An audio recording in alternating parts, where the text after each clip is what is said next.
లక్ష్మీం క్షీరసముద్రారాజధనయాం శ్రీరంగదామేశ్వరీం దాసీ భూతదమస్సదేవనతాం లోకైకదీపాంకురాం శ్రీమన్మందగడాక్షలబ్ధవిధర్మేంద్రగంగాధరాం త్వాం త్రైలోక్యకుటుంబినీం సరసజాం వందే ముకుందప్రియాం సిద్ధలక్ష్మీర్మోక్షలక్ష్మీర్జయలక్ష్మీ సరస్వతీశ్చాశ్రీర్లక్ష్మీర్వరలక్ష్మీశ్చ ప్రసన్నామముద్రవదావరాంకుచోపసమేతముద్రం కరైరుంతింగుణాసనస్తాం బాలార్గుణజయ హేమంబాం జయతి శ్రీం తం సర్వమంగళమాంగళ్య శివే సర్వార్థసాధకే శరణ్యే త్ర్యంబకే గౌరి నారాయణ నమోస్తుతే శ్రీ మహాగణాధిపతయే నమో నమః శ్రీ సరస్వతీ దేవ్యే నమః శ్రీ గురుభ్యో నమః హరి ఓం. జిఎంకే టీవీ ప్రేక్షకులకు శుభోదయం. నేటి కాలమాన విశేషాలను గమనిద్దాం.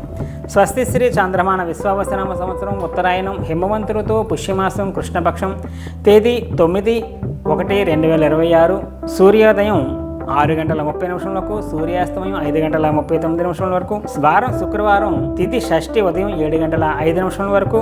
నక్షత్రం ఉత్తర మధ్యాహ్నం 1:40 వరకు. వర్జం రాత్రి 10:46 నుండి 12:30 వరకు.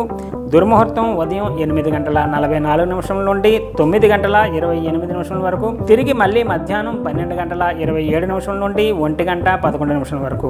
అమృతకాలం శేషంగా 7:47 వరకు. నేటి విశేషం శుక్రవారం. అలాగే ఇవాళ రోజు నుంచి సప్తమి ఉదయం 7:05 షష్ఠి పోయి సప్తమి ప్రారంభమవుతున్నటువంటి కారణంగా అపరాహ్నానికి షష్ఠి ఉంటుంది, సప్తమి వస్తుంది. కాబట్టి పుష్యమాసంలో బహుళ సప్తమి నుంచి 3 రోజుల పాటు తిస్రో అష్టకములని మనకి ప్రారంభమవుతాయి. అంటే సప్తమి, అష్టమి, నవమి ఈ 3 రోజులు కూడా తిస్రో అష్టకములు అంటారు.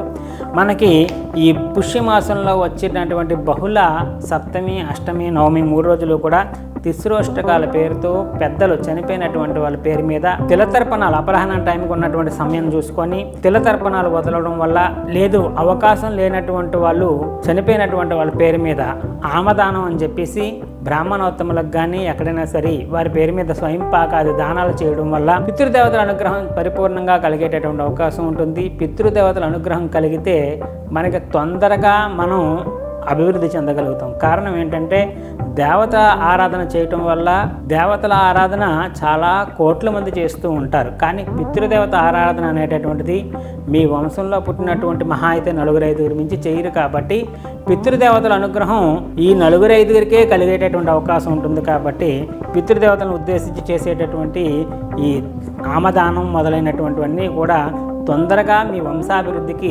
సహకరించేదిగా ఉంటుంది. కాబట్టి తిస్రోష్టకాలను ఆచరించడం ద్వారా పితృ అనుగ్రహం పొందగలుగుతారు. అలాగే శుక్రవారం కూడా ఉన్నటువంటి కారణంగా అమ్మవారిని ఉపాసన చేయడం ద్వారా అమ్మవారి అనుగ్రహం కలుగుతుంది. అమ్మవారి దేవాలయంలో ఖడ్గమాల అష్టోత్తరాలతో పూజ చేసుకోవడం వల్ల కూడా ఉత్తమమైనటువంటి ఫలితాలు సిద్ధించే అవకాశం ఉంది.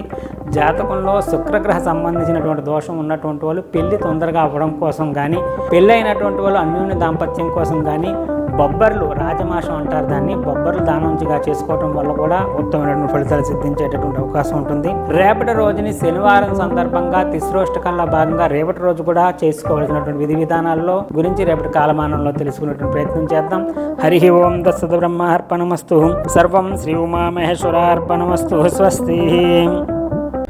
జ్యోతిష సలహాలకై సంప్రదించండి కోమలాపల్లి చౌడేశ్వరి నందన్ శర్మ, ప్రముఖ జ్యోతిష సిద్ధాంతి, ఆధ్యాత్మికవేత్త. శ్రీ చౌడేశ్వరి జ్యోతిషాలయం, చినరాజుపేట, అనకాపల్లి. Phone number 8500267002.